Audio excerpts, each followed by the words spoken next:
Big Griselda, Big BSF. The butcher coming. So I know you're from Montana Ave? Avenue. Okay, and you talk about that a lot. So can you just kind of describe to me what that growing up there is like? Growing up on Montana, it was real ghetto, real urban. You know what I'm saying? I learned a lot. I seen a lot, like high drug activity. Right. You know, and we grew up in the middle of that. So I know you were a part of the drug scene when you were younger there. So how did you kind of go towards rapping? Did someone push you to do rapping more and get out of the drug game, or how did that kind of situation work? Well, it's really like this, right? The guys who, well, me, I could speak for me and guys that I know who do the street stuff, because that's all they have to do. Right. That's all that's there for them.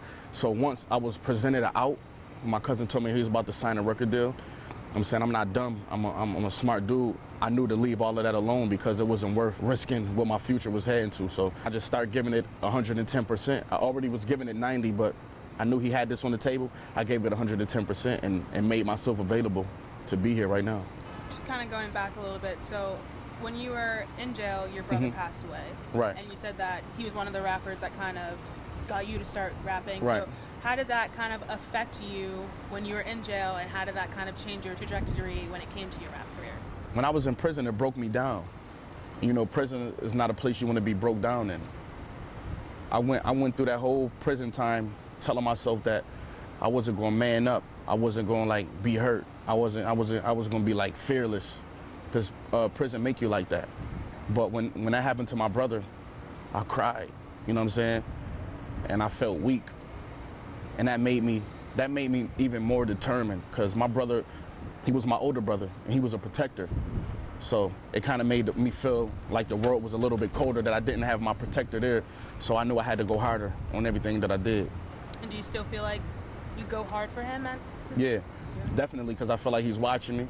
I feel like he's behind me and pushing me on. So I do a good verse, or I do the Rock Nation deal, and I sit back and I feel like, how would he feel about that? You know what I'm saying? What would he say if he was in a room? And that always pushed me to go harder. So talk to me just kind of about the first time you felt like a real rapper, like the first time people in the streets were like, oh, like, you're kind of good at this, kind of pushed you to keep going. Well, when I did the BET Cypher with Eminem.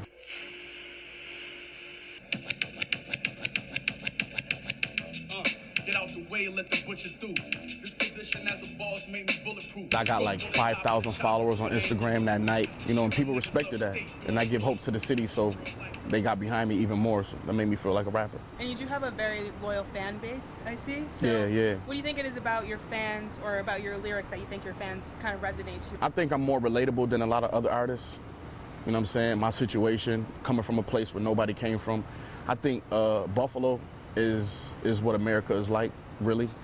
There's only one LA, there's only one Chicago, it's only one New York City, but majority of the cities in America are like Buffalo, you feel what I'm saying? So I feel like a lot of people relate to my story. What do you mean by that? What is Buffalo like, for example? You know, a lot of cities are not big cities. There's only a few big cities. There's only one Hollywood, but Buffalo, Detroit, Hartford, Connecticut, Little Rock, Cleveland, cities like those, that's an average American city. An average American city is not Las Vegas, you feel what I'm saying? So technically you're an independent artist Yes. still, right? So can you explain to me why you decided to go the independent route? Well, independent, I think this is the right thing to do for the stage that I'm at, because the goal was never to sign a record deal. The goal was to be able to eat off my music and feed my family off my music, whether if it was with a record deal or not.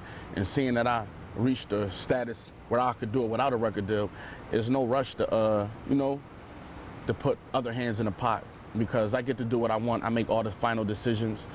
It's like the Benny Show. When I dropped my last album, I wouldn't have been able to use that cover because it's from the Scarface movie. A major label would have told me like, no, we can't use that, we're gonna get sued. But me, I could just do it, you know what I'm saying? Not saying that I won't get sued, but they're not thinking about me if it's not on a major platform. How does it feel when you go to a venue and you see it packed out with fans? Are you used to that yet? No, actually, I'm nervous before every show I do. I'm nervous until I get on the stage, but it feels good, man. It's like a reassuring feeling that I'm doing what I need to do when I'm doing the right thing. When I go to the venue and I see it sold out, and we got tours and they buying merch and the line is around the corner, hours before we even get there. Sometimes we haven't even landed in the city yet, and the fans are at the shows. So it feels good, man. It feels good. Can't lie. And one thing I kind of noticed about you, you kind of said it here, but I know you said it before. You're very kind of seem like a go with the flow person. You're like, oh, the money will come. I don't care to make radio hits, type of things like that. So why do you feel like you move like that per se? Because it's like it's natural. I don't have to force nothing. I don't have to like reach and try to do things that's out of my reach and jump in the lane that's not in my lane, because everything that I've been doing now been coming naturally. You know what I'm saying? People always tell me like, yo, you need a radio hit, you need a radio hit. I work my way up to this point with no radio hit, and for the dudes who make radio hits, that's for them. And for the guys who make music like me, this is for us. And you need everything. Like, you need them good soul food restaurants, and you need them vegan spots, and you need them classy spots, and everybody gonna eat. Can you just kind of explain to me the deals that you do have going on? I know Griselda has something with Shady. Right. You just got managed by Rock Nation. Well, Westside Gun and Conway, my cousins, also from Buffalo, are in a record contract with Shady Records Interscope. Me and Westside Gun and Conway is in the process of doing it too. We signed to Rock Nation as management. You feel what I'm saying? And that's just it. I mean, we got a major album coming out together on a major label with Shady Interscope. And me, I'm independent, but I got like 5 different record labels trying to sign me right now. But like I said, there's no rush. I'm just enjoying this right now. So can you talk to me about the first time you met Jay-Z and how that interaction was like, and kind of how the setup before that even happened? Who was talking to who? How did that come to play?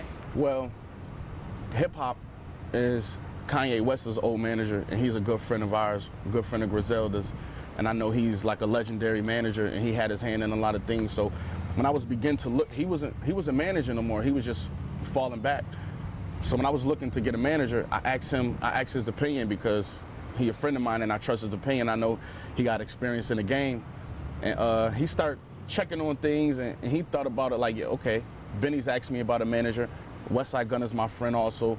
They need a manager, so I might as well do it. And he got a relationship with Jay at Rock Nation, because he'd been through the Rockefeller days. And so he thought it was smart to take us over there. I also was in prison with Emory Jones, that's Jay's right-hand man. And what else? It's just a whole bunch of things that led up to it. A lot of people don't know, like, we could have signed to Rock Nation before they signed to Shady. It was a communication thing. So the first time I met Jay was at his house. You know what I mean? They told me like, yo, we about to go to Jay's house. And I'm like, we about to go where? You know what I'm saying?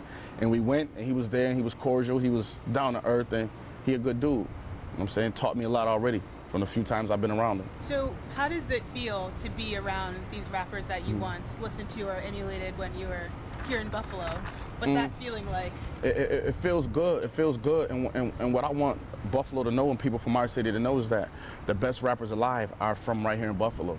And that don't come from me. That come from the legends. That come from guys like Eminem. That come from guys like Jay. They rather work with us than anybody else. And I feel like that's a sense of them passing a baton, because other dudes who was in the game wasn't worthy. And they say Buffalo is bringing New York back.